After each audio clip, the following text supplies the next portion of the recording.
OMAKASE, the life and words of author M.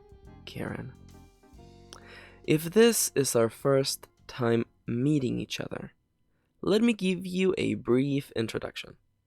My name is Max. I write books for a living.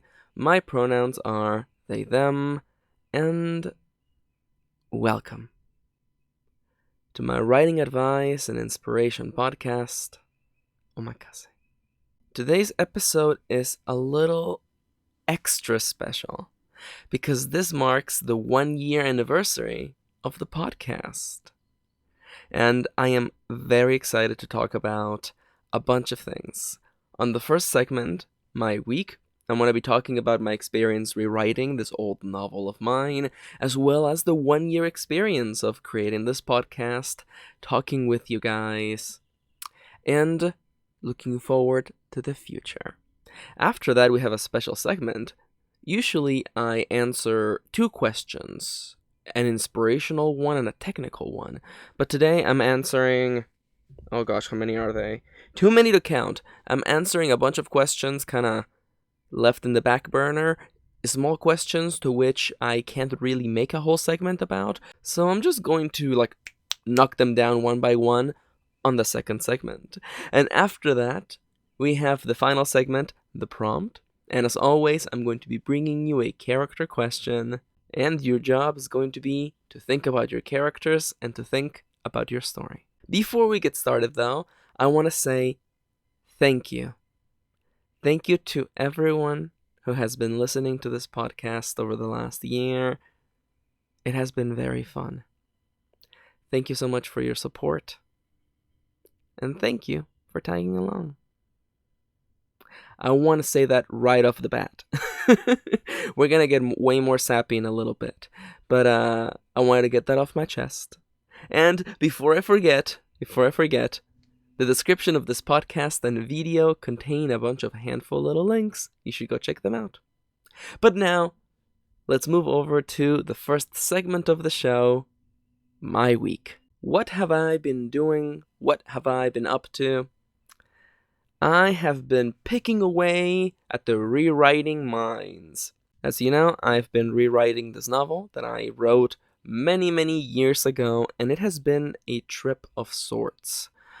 In case you were wondering about the deadline I gave myself, I talked about this last week. I gave myself a 2-week deadline to finish the rewriting process.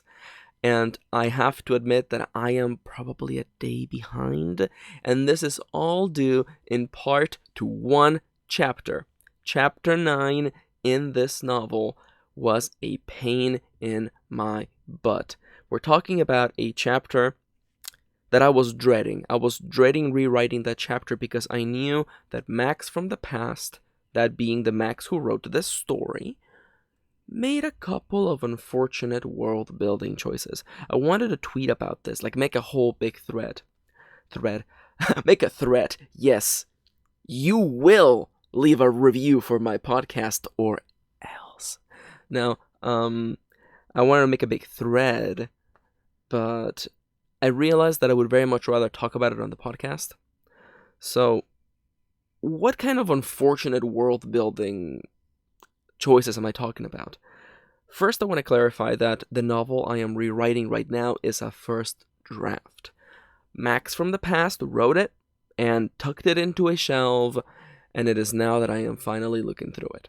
Thankfully, Max from the past left notes, so I knew exactly a few things that would require fixing. The rest of it just came back naturally, because of course I remember what I wrote about. I don't remember the specifics.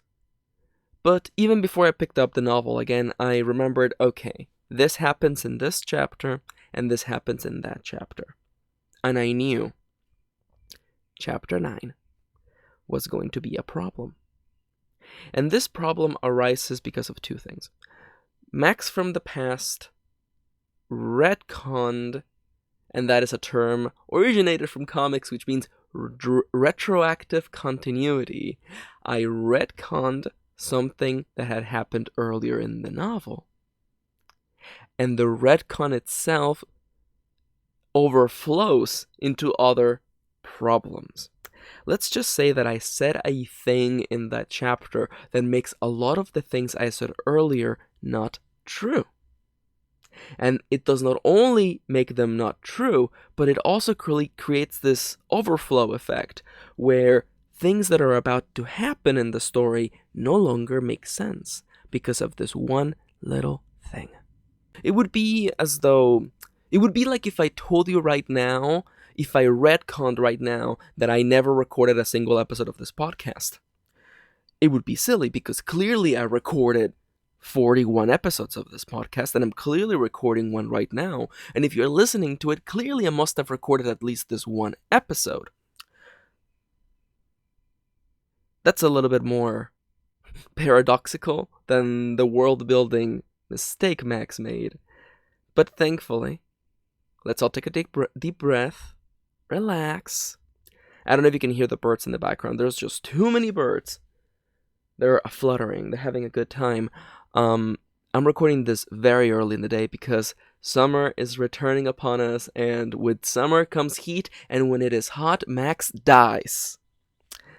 I don't die, just I can feel my mental faculties just working at like 80%. It was also part of the reason why yesterday's rewriting session was not as fruitful. But anyhow, back to the subject at hand. It's okay to just write whatever comes to you during the first draft. Sure, I could have beat myself up. Sure, I could have felt really bad about that one bad choice Max from the past made. But I know, and I know better. And I know that all it takes is to tie up a loose end here, tie up a loose end there, and with a little bit more polish in the next draft, everything will flow normally. Now, while it is true, and I don't want to give you a false impression, while it is true that the world-building mistake that I made is relatively easy to fix, or at least the concept of fixing it is relatively simple. I just go through the chapter, I make sure to tie up all the loose ends, I remove all references to that particular thing, and I, again, tie up all the loose ends. How hard can it be? It wasn't hard, it was just time-consuming, very time-consuming. As I mentioned last week, this novel has changed a lot. It's changing to the point where I could just, I won't, because that's silly. But I could clean up the original draft and sell it as a completely different novel because they're just that different. But this current rewrite, this draft, it took a long time. Like, I could almost feel myself going sentence by sentence, rewriting them completely from scratch. We're not talking about grabbing a sentence and being, okay, how can I make this fit into where a scene needs to go? No, everything was rewritten from scratch. And there was a good chunk of time where I just took my hands off the keyboard and I just scrolled through like the next 3 pages, checking every statement being said, because it was a long conversation, checking every statement being said, every piece of description, every piece of narration. And at one point, I just shrugged my shoulders and I just deleted like 3 pages in one go. Because the conversation in that scene had shifted so much that those 3 pages that I had written no longer meant anything. I managed to salvage a few like really good phrases, a few really good images, and I injected them back into this new scene. But overall, it was mostly rewriting it from scratch. And that shouldn't have taken us long, but it's different to just write a scene as though one would write a scene for a prompt than it is to write a scene for a particular novel when you know what follows next. The pieces have to click together. You have to have the little grooves and the little thingies. What do you call them? The things on a Lego piece. The nubs. You have to have the nubs on the Lego piece so that the next chapter, the next piece, will connect cleanly as well. I was gonna call them teeth, but that's a weird thing to call those things, the little knobs on top of a Lego piece, calling them teeth sounds weird. Also because teeth shouldn't be poking out of the top of your head. Anyhow, so that was part of the fun this week. I spent a long while, I spent the whole day on that particular chapter, and it was kind of sad. Mostly because I could feel my momentum kind of grinding to a halt. But you know what? That chapter's over. I cleaned it up. That chapter is so much better now. And it no longer has any little world building problems in there. And it's great because when it comes time for people to read it, they won't even know just how bad it originally looked. And that right there, that's a blessing. That's why I love writing so much. I can work on the story, work on it and work on it, and give it such a wonderful shape and form. Make it look effortless. As though when I sat down to write it, that's exactly how it came from out of my fingers. In between taps of my fingers against the keys, I just wrote that first draft. A stellar, without mistakes, without world-building issues. What a fantasy. What a fantasy that we live as writers. Of course it didn't look like that. Of course it had plenty of typos and mistakes, and grammatical errors. But we fixed them. We cleaned them up. We refined them. We make them shine. And then when we're done with the story, we send it out to the world. I'm getting there. I'm not there yet, but I am getting there. Is there anything else I want to talk about regarding my week before I talk about the special anniversary episode? The temperature's going up, and I know we're talking about the weather, it's the least exciting subject in the world, but I can feel like my ability to think.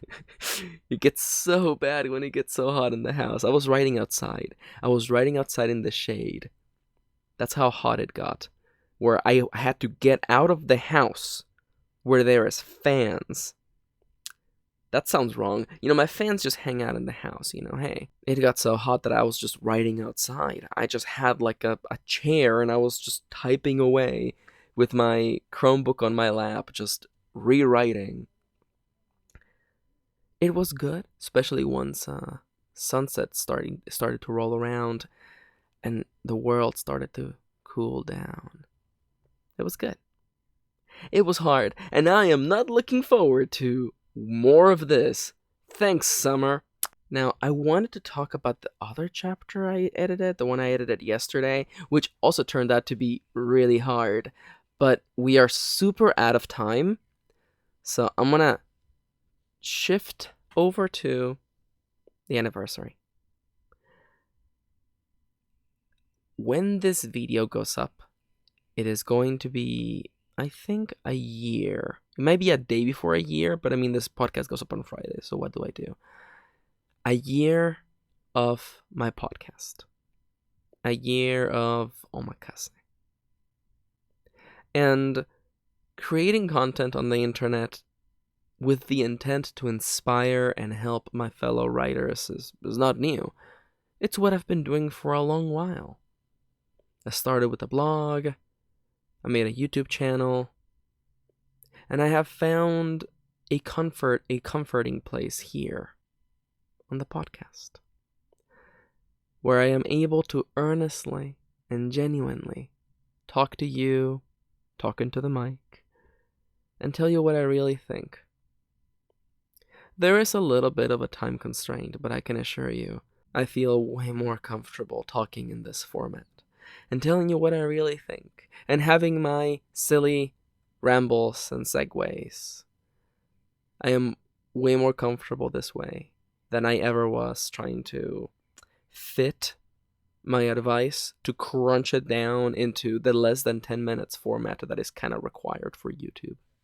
I must admit that the journey to creating this podcast, it wasn't easy, and it's taking me a bit to find my flow, to really, really commit myself, and to really, really enjoy the format. It was hard at first, and there were weeks where I really didn't feel like talking, but I forced myself to. I force myself to sit down and analyze my own process and to talk with you, to share with you my feelings. It's been good. I've said this before, but I want to say it one more time. Creating this podcast inspires me as much as it inspires you. It is a bottle I can throw into the sea with my messages, with my thoughts, in the hopes that someone else finds it and that it helps them.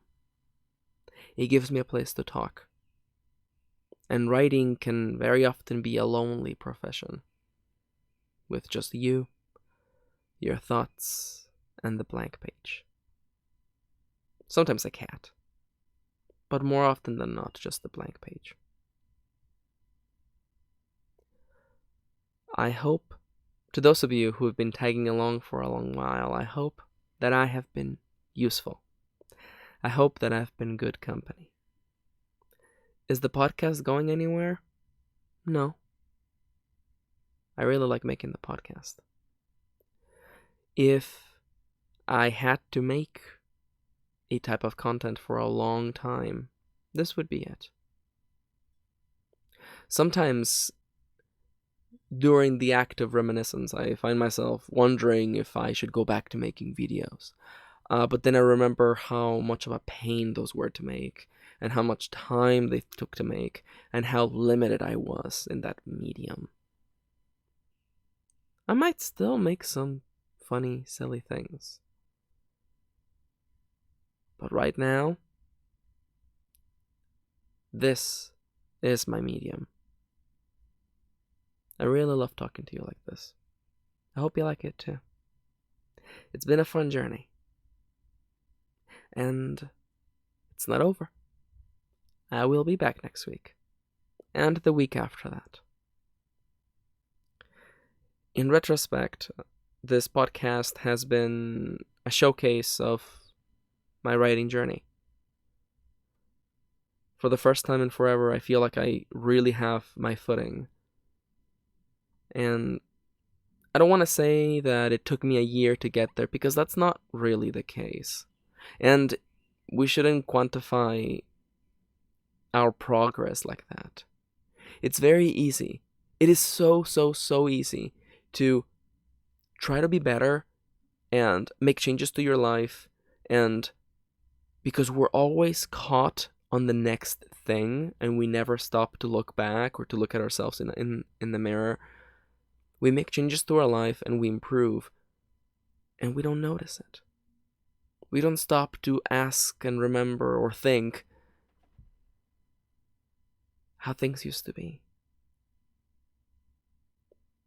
I used to be a very ineffective writer. I used to spend my time doing a lot of things that were not writing. And before that, I used to be worse. And before that, I was even worse than that. Change and growth is gradual. It happens slowly. And I know, I hate it. I hate it too. I would love to just wake up tomorrow and be a better person. A really better person. But it takes time. And sometimes all it takes is to look back, to look into the mirror, in order to realize that we have come such a long way. I feel that I have. Things are not easy though. I don't know if they will ever be easy. But every morning I get up and I do my best. And I hope that you do as well.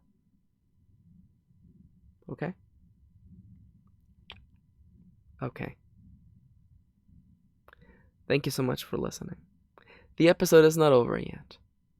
But I just wanted to say that if you've been writing, if you've been working at your craft, you have been getting better. You have been improving. You just can't see it yet. Someday, maybe someday soon, you will pick up some of your old writing.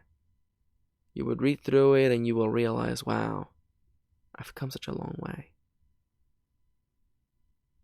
And you know what? If you keep at it, if you keep going, you will keep growing. You'll keep improving. And a year from now, you will look back and see just how far you have come. Okay, I did say we were gonna get sappy. Let me just take a sip of my coffee. Okay. Is that out of our systems now? Okay. No, it's not. Thank you so much for listening, you guys. I really appreciate it. Okay, now we can move on. I want to say, before we advance to the mega question answer-a-thon that I'm about to do, I want to remind you as always, the same thing, that this show is brought to you by you. My sponsors are you, the people who treat me to cups of coffee over at coffee.com/mkaren and supporting me through patreon.com/mkaren. You can find links to both of those in the description down below.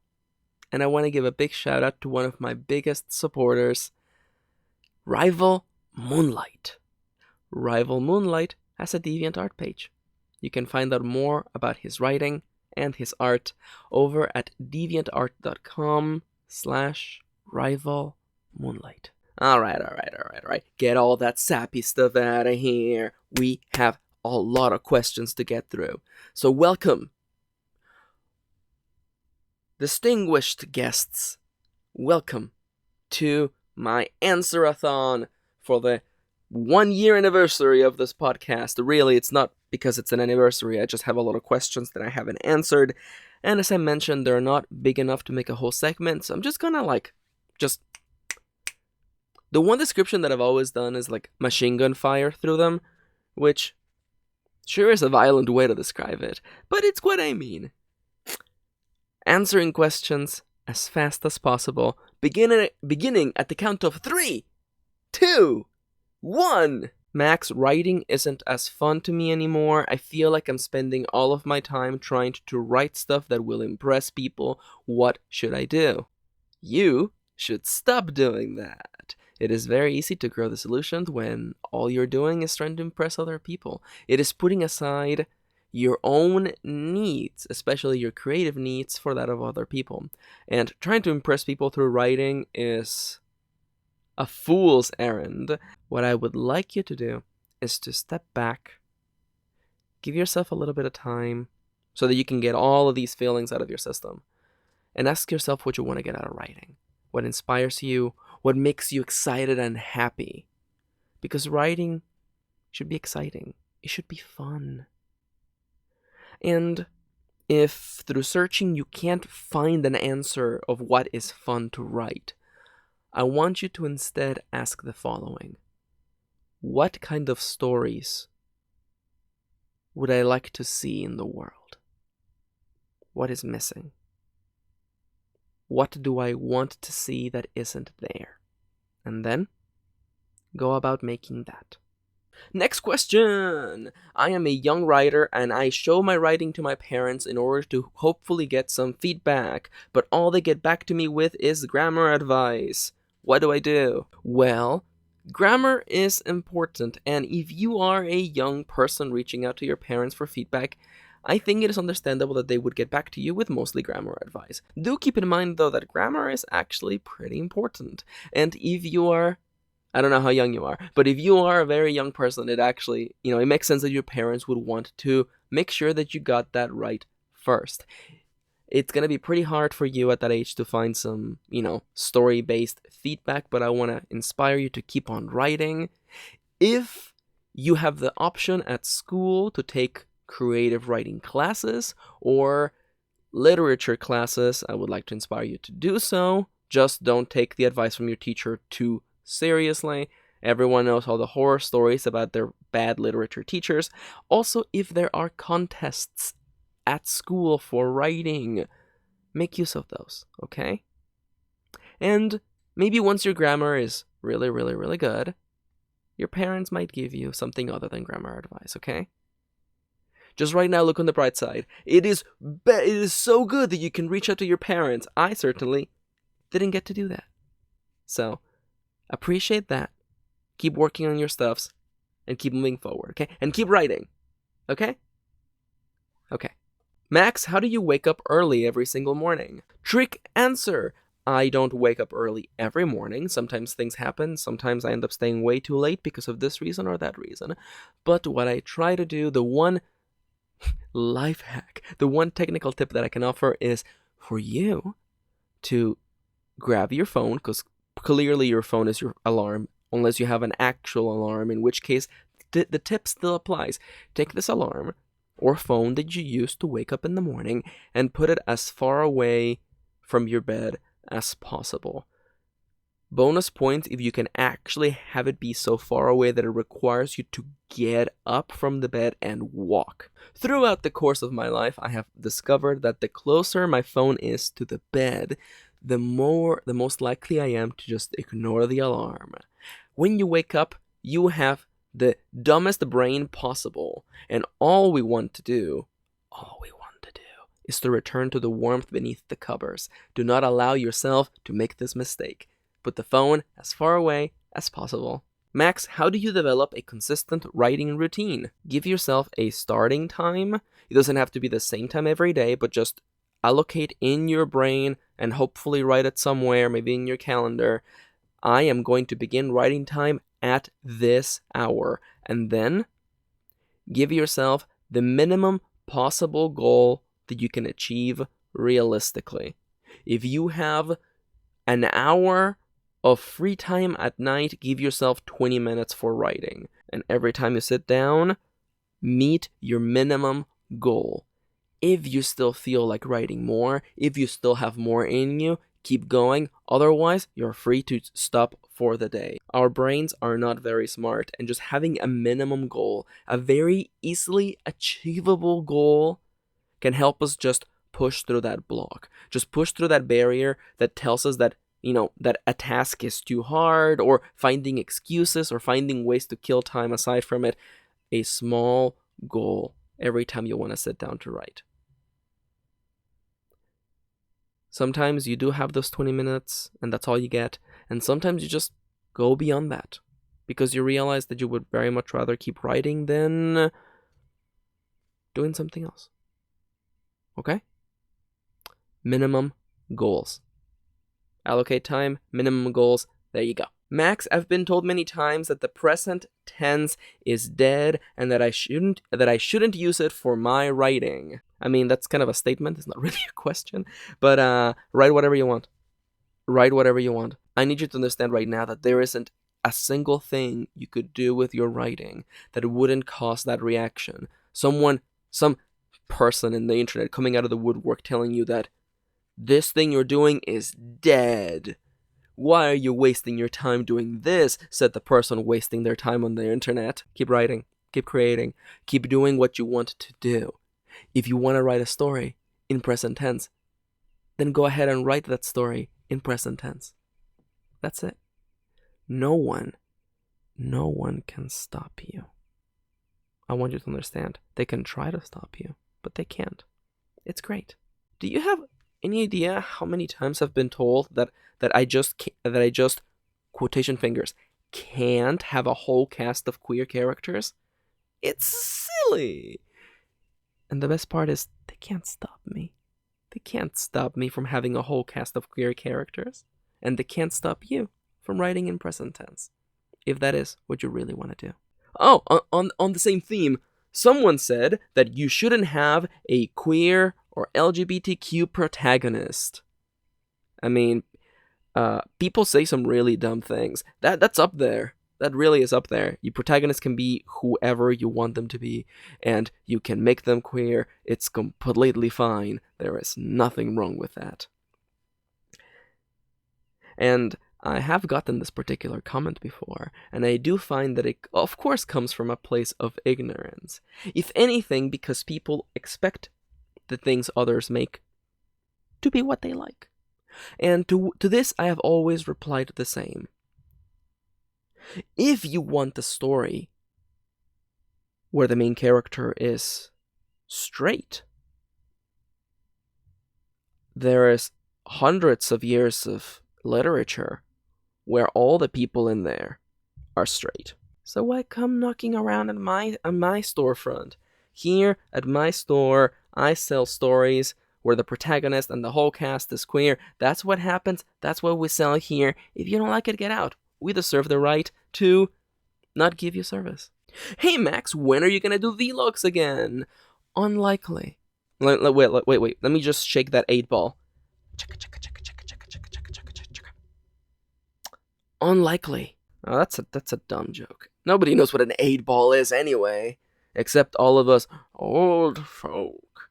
Was that in the days of cassette tapes? But yeah, silliness out of the way, I have no plans at the moment to make any vlogs. I really enjoy making this podcast. I might make shorter videos on Twitter, but then you just have to follow me on Twitter and put up with all the nonsense I post. So, there's that. Next question. Hey Max, any tips for writing an experimental story? One that plays with the concepts and ideas of a usual novel. Yes, I have tips for that. Whenever I hear the word experimental for writing, I don't want to say that I get war flashbacks, but my thing is this. Any change that you want to make to a medium should be meaningful to the ultimate purpose of that medium. For the case of fiction, if you are going to do a change to it, let's say, and some of the things I've heard over the years, a story with no tense whatsoever, a story with no protagonist and no antagonist, a story told in this form or that form, some sort of experimental thing that plays with what we know of writing. If you are to do that, and you can do that, I would like to inspire you to first take a second, take a deep breath, and ask yourself, what is the ultimate goal of this experiment? Does this change in the format, in the medium, make the story better? Or does it hinder it? Sometimes you won't know until you've actually done it. I can think of times when I went through an entire weird experimental draft only to learn that it wasn't as useful as I once thought. And that's okay. And that happens. But what I want you to keep in mind is that sometimes, and I don't know if the person who sent this meant it this way, but throughout my years of, doing feedback and reading people's work, I found that these experiments boiled down to doing something really odd without really thinking about it. And during the feedback process, it would kind of all become unraveled, because once you start pulling at that loose thread, the whole sweater just comes loose. This isn't always the case, but I do feel that more often than not, when someone is selling their story as experiment, the experiment itself is kind of like a centerfold piece. It's what they want you to buy the book over, and I just don't feel that's a good place to come from. Sometimes novels have these weird experiments, and they just make the experience of reading the novel kind of miserable. I can think of a particular, quotation fingers, famous novel that just didn't want to have quotation marks for dialogue, and that was painful to read. Experimental? Sure. Pointless? Absolutely. Did it hinder the story? Yes. Would it have been better without this experiment? Absolutely. Yeah. I would have almost enjoyed a story. It's almost as though quotation marks have existed for a while as a means to deliver a particular kind of information inside of a novel, as a way to display information in a different way so that the reader can understand what's happening.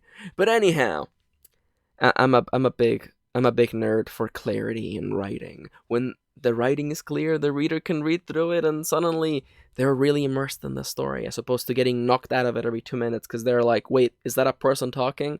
Is that dialogue? I don't know.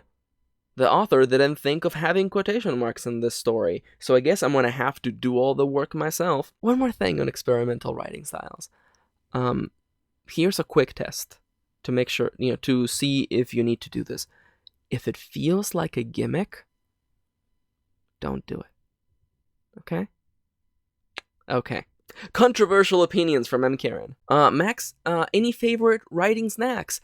I don't snack while I write. I drink coffee, I drink tea, Preferably green tea, something with mint in it, with lemon in it. Earl Grey, I like it. English breakfast, yes, I know that it's like 7 at night, but I can still drink English breakfast if I want to. It's breakfast in England somewhere. And water. Lots of water. Stay hydrated, kids. Hey Max, how do I write a book in a genre that I am not familiar with? Become familiar with that genre. Either A, read books in that genre, read essays analyzing that particular genre, or immerse yourselves in the themes of that particular genre.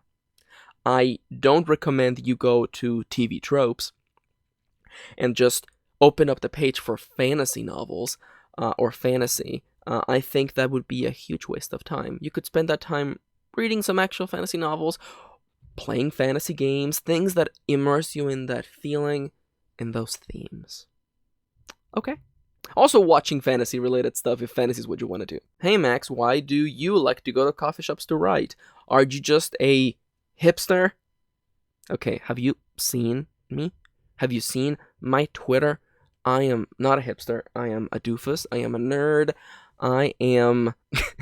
It feels weird to say the word weeb on the podcast. I like to go to coffee shops because it's outside of my house. When you are an independent writer such as myself, you work from home, and when you work from home, you get tired of being in the house. Also, it's getting hot again, and the coffee shop down the street has air conditioning. So, guess what? I'm gonna be spending a lot of afternoons there. Hey Max, I have never liked using said in dialogue, and I was thinking of other ways that I could have the dialogue in the story without said. I was thinking, for instance, doing like a kind of chat log. What do you think about this? Okay, I'm putting the notebook down. Listen. There is nothing wrong with dialogue tags. There is like 2 high school professors out there and like 5 college professors out there who are just filling people's heads with the idea that dialogue tags are the devil. And dialogue tags are not the devil. Dialogue tags are divine. A dialogue tag, in case you don't know, is a sentence usually following dialogue that indicates who is talking. Take, for instance, this following piece of dialogue. I love my cat so much. Max said. Said is perfect. Said is such a tiny little thing that tells you so much. I cannot begin to describe to you how frustrating it is to read a story where some writer somewhere and some editor somewhere did not think about giving dialogue tags to the speakers. Conversations where 3 characters are going back and forth with no dialogue tags? Every time it's a mess. This is like the number one thing that I saw in writing class that people would do because people just wanted to get away from said because they thought it was repetitive. And that's so silly because said serves a purpose. That is like saying that you don't want to use the word the because it would be repetitive. That's silly. It's part of the language itself.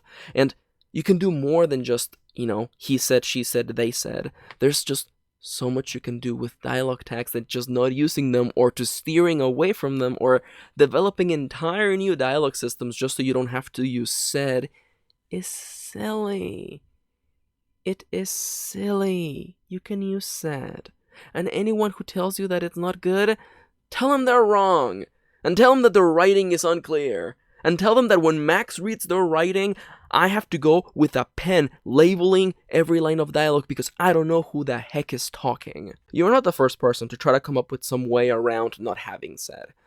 And the idea of like chat log, where like instead of having quotation marks, you have like the name of the person talking, colon, and then what they actually said. You're not the first person to think about this. And I mean, you could do it if you want. I can't stop you. I'm just a voice in your podcast app. But I think it's rather ineffective. And it also brings up world building or story situations that I don't know how you would handle. How would you handle people in the background who are unnamed talking? Would you have old man, lady in the street, the random weirdo, whatever they said? That's weird. And what do you do in situations where a character who is in shadow or a character whose name we don't know is in the scene? Are you gonna have question mark, and then what they say? It's silly. It's silly. Just use dialogue tags. And here's another example of what not to do, because this happens so often. Sometimes writers, in order to get around using said, would give characters speech patterns or give characters like mannerisms in their dialogue that are completely unreal and that are more fitting to like cartoon or anime characters, just for the sake of having a way to tell the reader who's talking. And this always comes up in like 3-person conversations with no dialogue tags. And that right there is silly. All this is an awful lot of work. It's an awful lot of extra work just to not do the little bit of work that is to have they said. Okay? Dialogue tags are divine. And anyone who tells you otherwise can... That's very vulgar. Anyone who tells you otherwise can continue on writing ineffective stories. Or at least ones that get a little bit clunky around the dialogue. Hey Max, what do you do when you're sad or tired and just don't feel like writing? I'm going to add on to this when you're sick. If you are tired, and you have to learn to listen to your body. You really have to learn to listen to your body. This is not about writing, this is just life advice in general now. Learn to listen to your body. If you actually feel tired, just lie down. Just rest. It's okay. If you are sick, just rest. If you must do something productive while you're sick, Kendra, if you must do something productive while you're sick, make a playlist for your characters. Make your characters... go to Google and look up Picrew, Picreew, I think. That's a website full of character avatar makers. Go make your characters. Go make avatars of your characters. Make playlists. Read a book. Rest. Drink lots of water. But let's say in the case that, you're feeling sad, or there's something else that isn't immediately physical, like you're not physically tired. I recommend, as I said, give yourself a minimum goal. Just write for 10 minutes.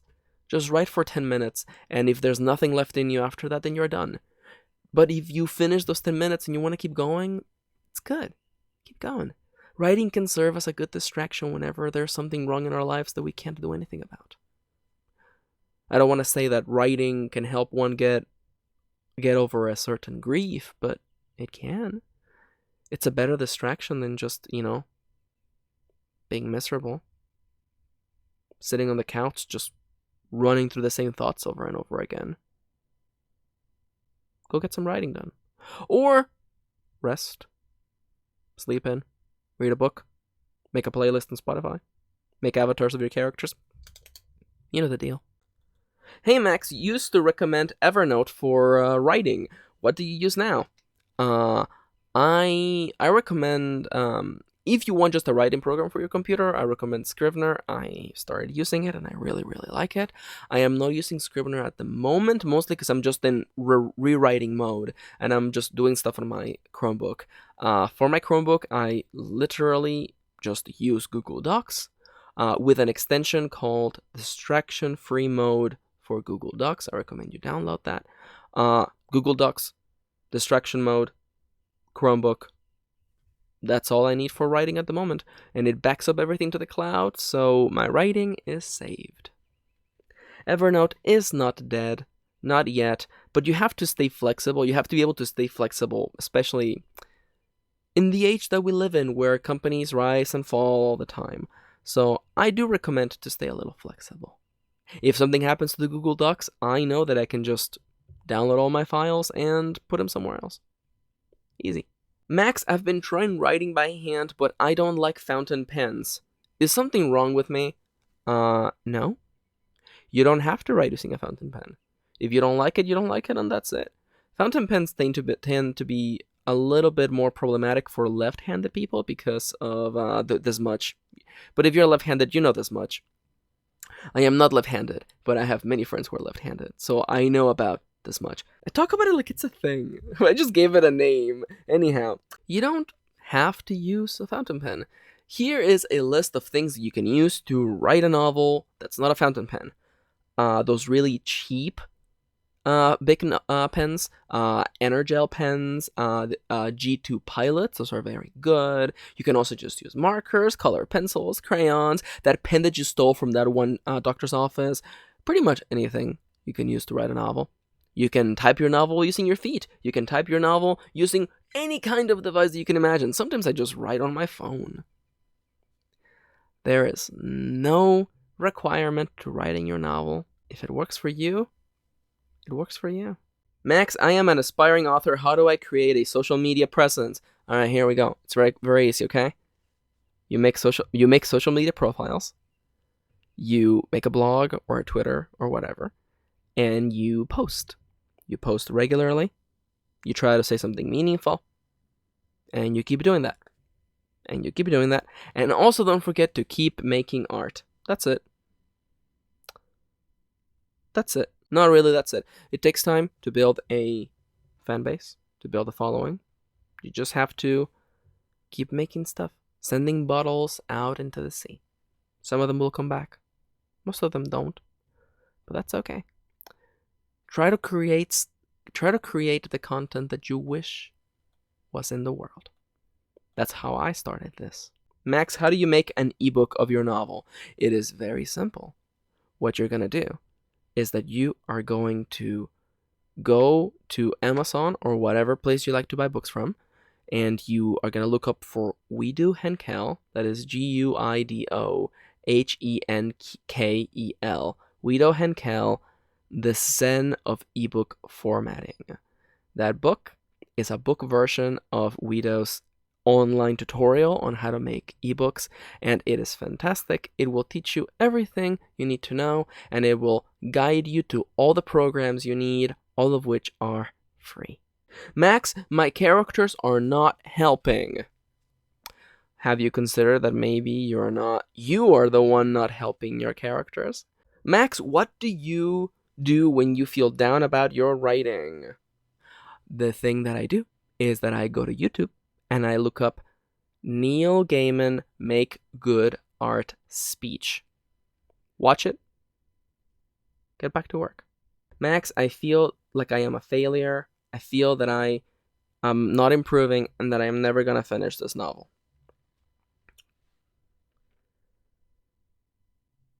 Nobody's a failure. Nobody is a failure. I want you to just stop for a second and consider, what is success and failure to you?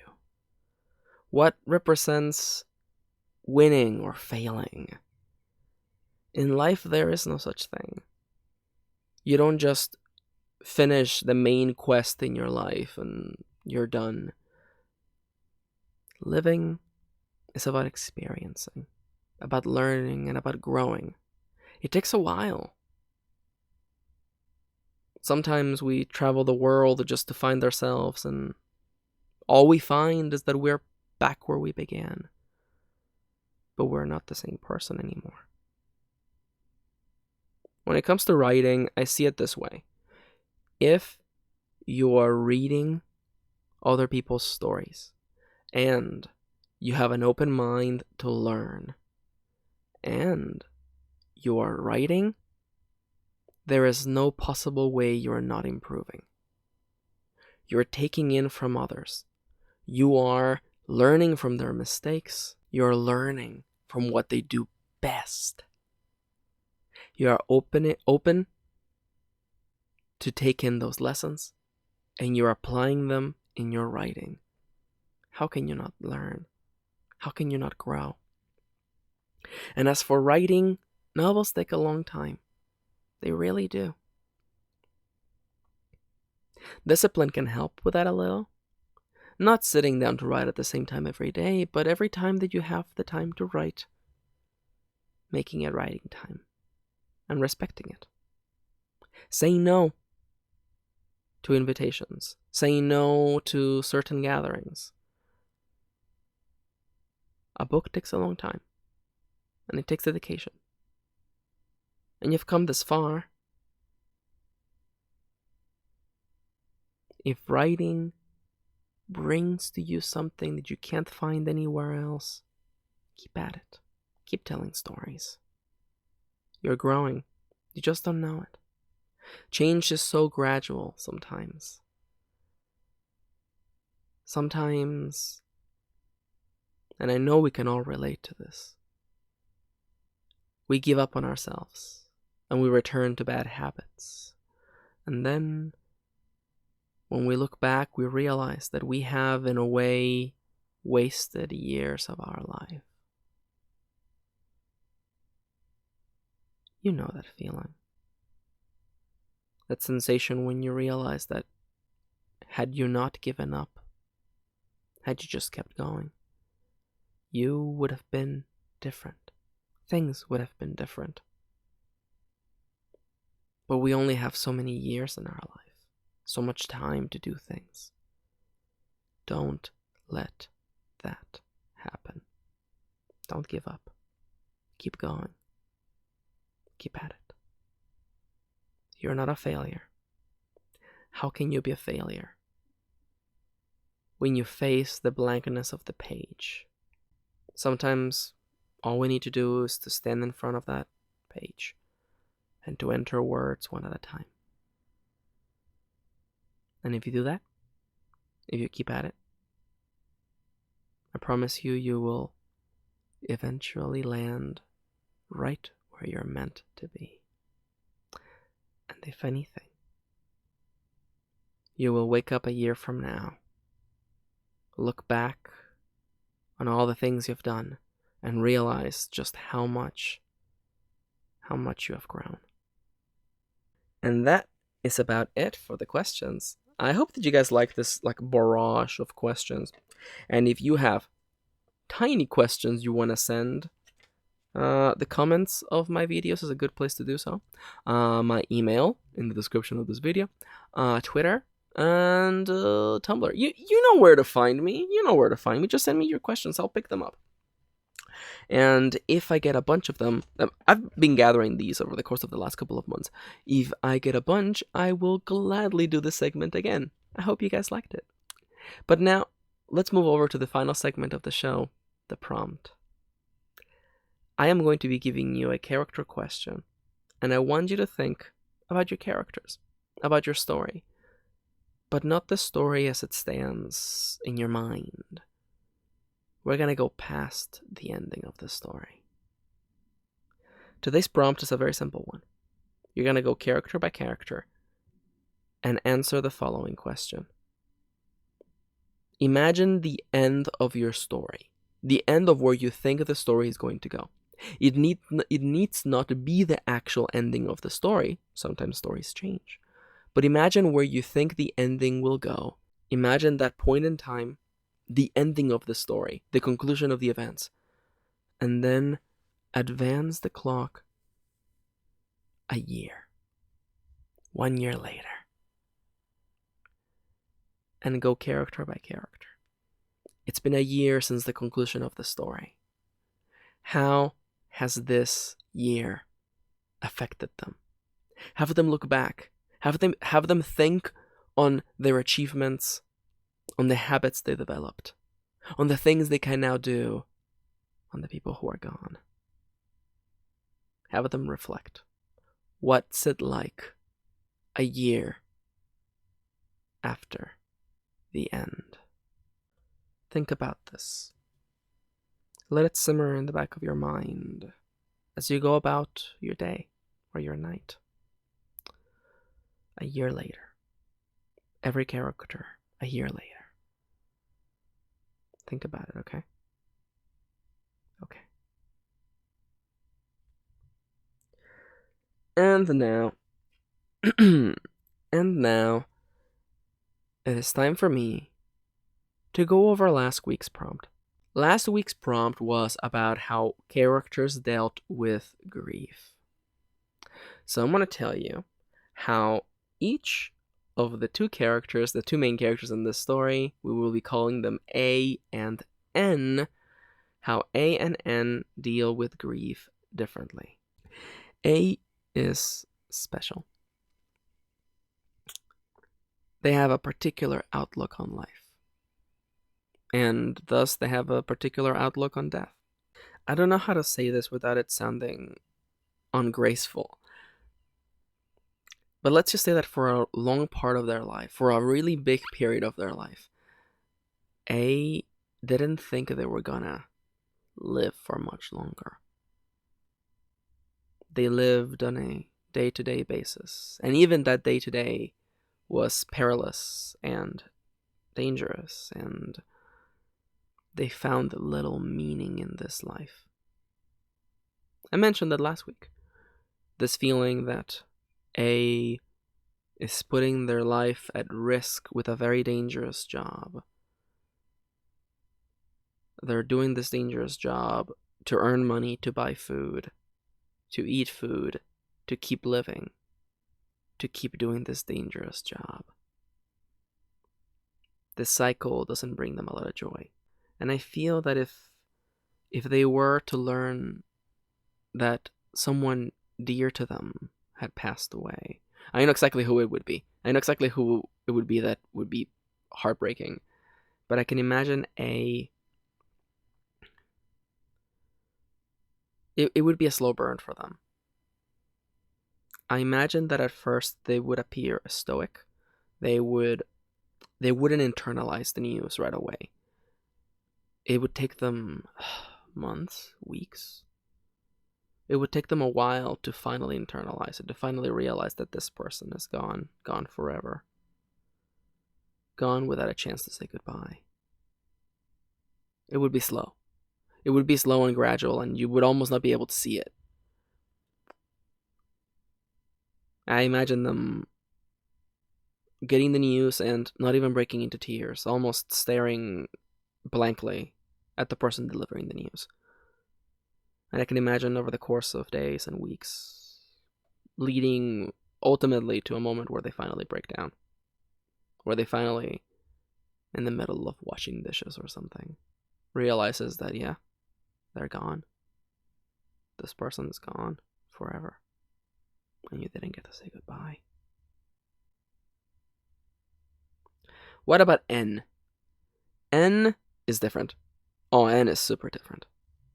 Part of the story deals with a situation similar to this. And I didn't realize this when I was making the prompt, but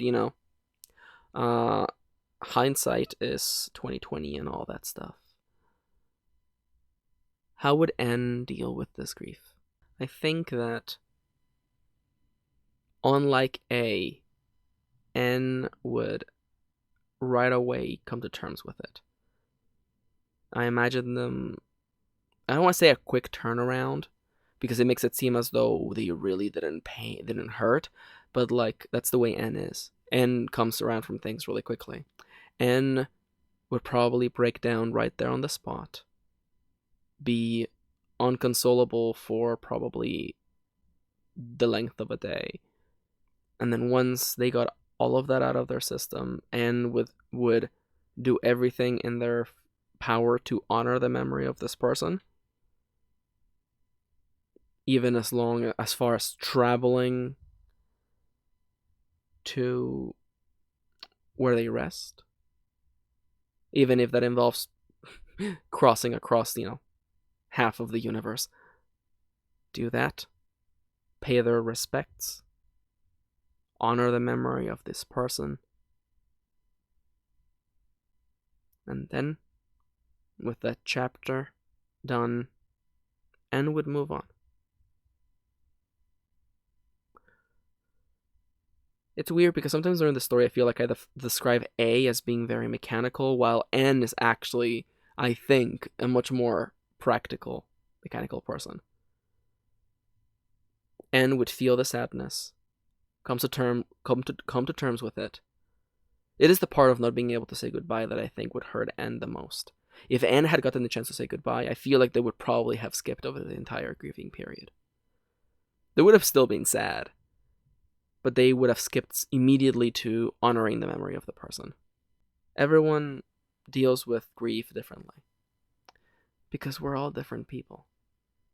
I want you to understand that the place that you grew up in, the people who raised you, the people you knew, the school you went to, your background, your religion, the way you perceive your gender, everything modifies who you are as a person. It's like the most intricate dice chamber. Who is to say what's gonna happen? Who's to say what kind of person you're gonna be when you grow up? You have no way to know. You can't know. Think about that for your characters. Sometimes we get lost in the act of telling the story and where the story needs to go and the plot, and we sometimes forget that characters are people. And your characters grew up somewhere and were raised by someone and had teachers and went to school, maybe depending on the setting, and identify themselves in a particular way and identify themselves with particular things and involve themselves with particular crowds. All of these things change us, modify us. It's a code that is being input into the machine, the device that is us. How can we expect all of us to behave the same way? We can't. It's silly. Everyone's different. You're different, and so are your characters. So when you're lost or unsure, when you don't know what a character should do,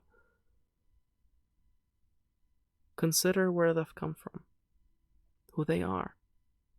Have you even given thought to who your character's parents might be? To what background they came from? But even more than that, sometimes we have to look past that and just let the characters speak. Because they'll surprise us. Because characters always surprise us. And because sometimes, honestly, sometimes in spite of where we were raised and the people who raised us and the places we were and the people we were at one point, sometimes we changed too. In spite of everything, we are who we are. We are people. And your characters, they are people too.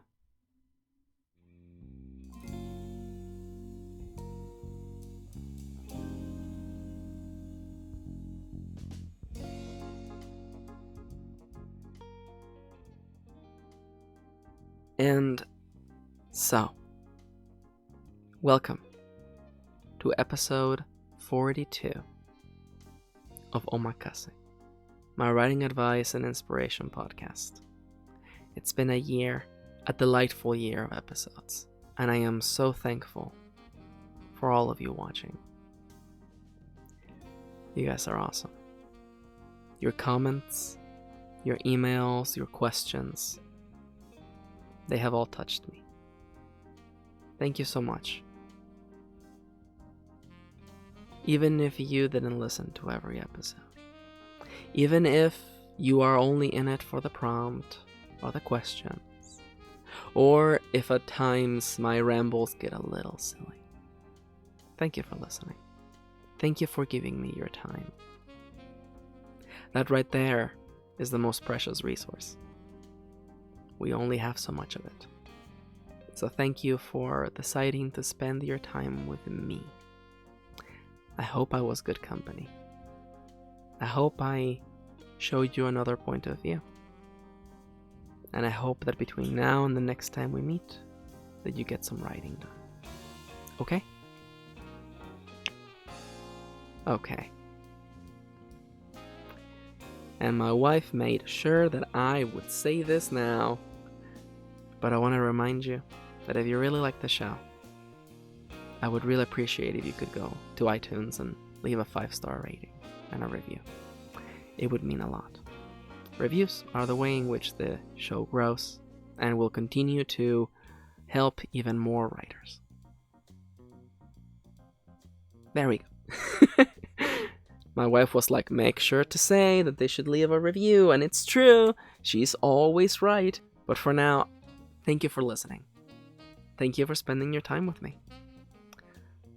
And I will be talking with you soon next week. Okay? From the bottom of my heart, take care and keep writing.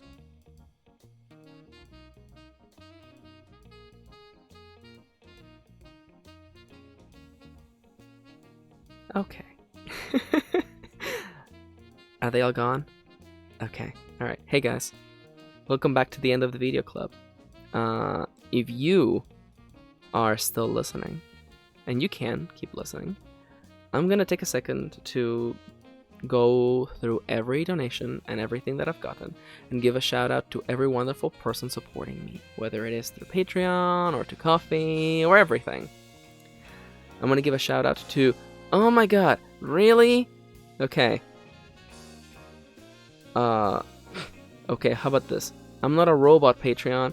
Patreon is like, we logged you out and we want you to tell us which of these images has a car in it.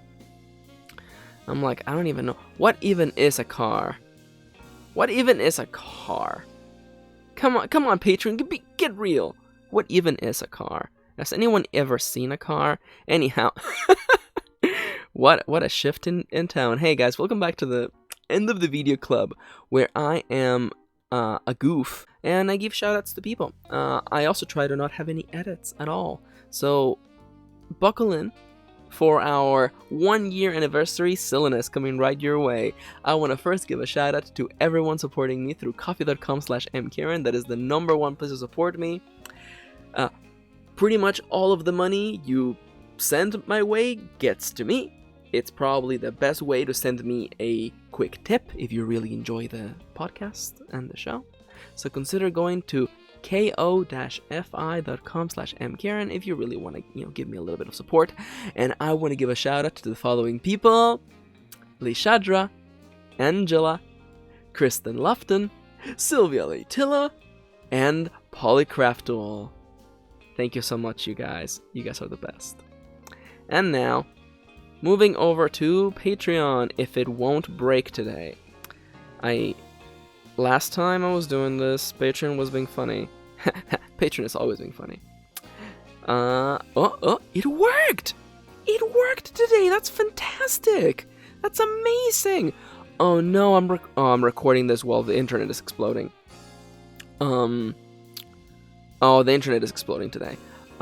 So one thing you need to know is that I'm in the past, you know this, I'm a voice in your podcast app, just talking, or as I like to think about it, I am a time ghost. I am a digital ghost that exists only within this particular shard of time. But anyhow, I exist in the past, right? And all timelines are happening simultaneously. I don't know if you knew this. All timelines are happening at the exact same time. And right now you exist in the future, hopefully on Friday. What day would Friday be? 12, 13, 14, Friday the 14th of June, 2019. And I'm actually existing in Tuesday of the same week. And it's E3, the Electronic Entertainment Expo. It's a big thing for big nerds. And the Nintendo Direct is happening right now, and it's exploding. My wife and I, we promised each other that we wouldn't spoil ourselves and we would watch it together when she got home. So I'm gonna close Twitter, and here is me hoping that the Nintendo Direct has stuff on Animal Crossing, because Animal Crossing is the greatest game of all time. But yeah, okay, I've closed Twitter, because Twitter is exploding. I posted a funny tweet and it's exploding, so I'm gonna just let that just simmer there in the background, and I'm gonna do a few shoutouts to the lovely people supporting me on patreon.com/mkaren, beginning with Rival Moonlight, Soul Muse, Lacey, Irina Phoenix, A. Howard, Heather is Writing, Nicola, Brenda, Brenda, Brenda, Brenda, Brenda. I need a little bit of water, water. Brenda, Brenda, Brenda. Alright. Thank you for being my my preparation name, Brenda. Amelia. Pat Eitzen. Melanie Ashford. Shiro Tsubasa. Alex Cast. I had to step back, give you the full force of an Alex Cast. Caitlin Blarg, a very very casual business blarg. I'm imagining a nice blarg with a blazer, a gamer t-shirt, a pair of jeans, just business cash. That's what we would call it. Here in my house where it's actually not a business cash. Kamishwar Rao Shaluri, Kathy Lindsay, Kaylee, Mary Foster Smith. Max, do you wear jeans every day? Absolutely not. I don't wear pants. I work from home. That's not true. I just wear sports tights. That's what I wear all day. It's the most comfy thing in the world. Gaming t-shirts, sports tights. That's it. I literally finish work and then I just go for a long walk. It's great. I've been doing so many walks recently. And I know what you're saying, but Max, don't you hate the heat? Isn't the heat destroying you? I'm preparing myself. I am training myself to survive the heat. That's why I am going on walks during the hottest time of day, so that I develop a resistance and that nothing will be able to destroy me, not even the radiation from the sun. Mary Foster Smith, Juan Nunes, Raquel Fernandez, Janosch Heibotsky, Sky D. White, Evie Udovoros. Man, that's a good name. Evie Udovoros.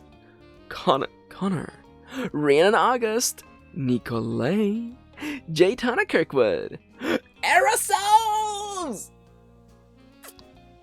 Listen, I love giving a shout out to Aerosos. I get this feeling, to me, the Aerosos shout out is like Aerosos and I just did a heist, okay? We did a heist and and I'm coming out of the bank. I've got the bags in my hands, I've got the money. The money is just flowing, you know that thing where somehow money is just loose and it's just flowing out like a stream of steam from a piping hot stove or a platter of food. And I'm like, oh, I got the money in my bags and I'm running out and I don't know I guess I'm alone in this imaginary scenario. I'm alone. I'm only holding one bag of money. The other bag has a gun. I'm firing the gun at the cops behind me. And then I see the vans rolling in, the vans rolling down the street, and I see who is in the driver's seat? Aerosols! The van stops, Aerosols opens the doors, I jump in, I'm firing at the cops, and I don't know, probably, I'm imagining some kind of 80s rock starts in, because this is the beginning to the movie. I'm imagining, Round and Round by Rat? I just like that song. Round and round. The story of how two nerds robbed the biggest bank. You know what? No. You know what? See, this is why writing is good, okay? In the first draft, it was a bank. Because banks are things that you rob. Feel free to quote me on that. Banks are just things you rob. But I think for the second draft, I would have it be a casino. Because that's cooler. And then you get to have the whole, running across the casino with a big bag of money. Somehow I managed to do it. I mean, they did it in Ocean's 11. I'm sure I can try. I can probably do it too. Just me by myself. No staff, no acrobat, no Matt Damon. Just me. Was Matt Damon in Ocean's 11? I don't think he was. Anyhow. I'm going through my list of white actors, and I'm like, who was in Ocean's 11? Because I'm like, it wasn't Brad Pitt, it wasn't Nicolas Cage. Was it Matt Damon? It's fine. It's fine. I don't know movies. Anyhow, I hope you all enjoyed this nice movie that I painted for you. Anyhow, for more exciting chapters of Max and Erasos, I don't know, exciting crimes. See, it's because Erasos and I, we're just living the LGBT life, you know? Okay, what's the gay agenda? Step 1, be gay. Step 2, do crimes. That's it. That's it. The title of the book / movie would be The Gay Agenda. Be gay, do crimes. That's it. That's such an inside joke. Be gay, do crimes. That's it. That's all you need to do. Anyhow, moving right along. Noam Sahar. Novels and tomes. Kiel. Lier Kilo. Clem Pastor. Now, you know what? Lier deserves another one. Lier Kilo. Hey, Lier. Thanks for your support. I hope you're doing better. Clem Pastor. Nicole Grissom. Biting the Sun. Christiane.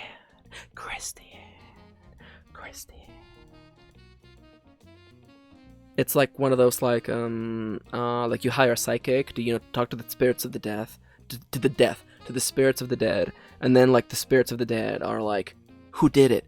Who did it? Who committed the crime? Christiane. Who was that? Christiane. There you go. Amanda Stevens, Zero Woods, K.M. Anderson, and last but by no means least, Alexo Hoshi. Hey guys, I hope you all enjoyed the nonsense this week. I had a lot of fun being silly, and I think it's because that's part of my outlook on life, you know. I've never taken myself too seriously. I write serious stories, and I write weird stories, but they are almost an external thing. I write them and I make them, but am I serious? I'm definitely weird, but am I serious? I don't know. I don't think so. I like making people laugh. I hope you have had fun today. I hope things are looking up. I hope the weather is good over there where you're at. And I hope that the next time you sit down to write, the words come to you a little easier. But that right there is the thing. You can't get those words on the page if you don't sit down, if you don't make the time, if you don't try. So here, as always, I will remind you of the one thing I know to be true. No matter how hard the day's been, if you have the chance, if you have the opportunity, then please remember, today is a good day to write.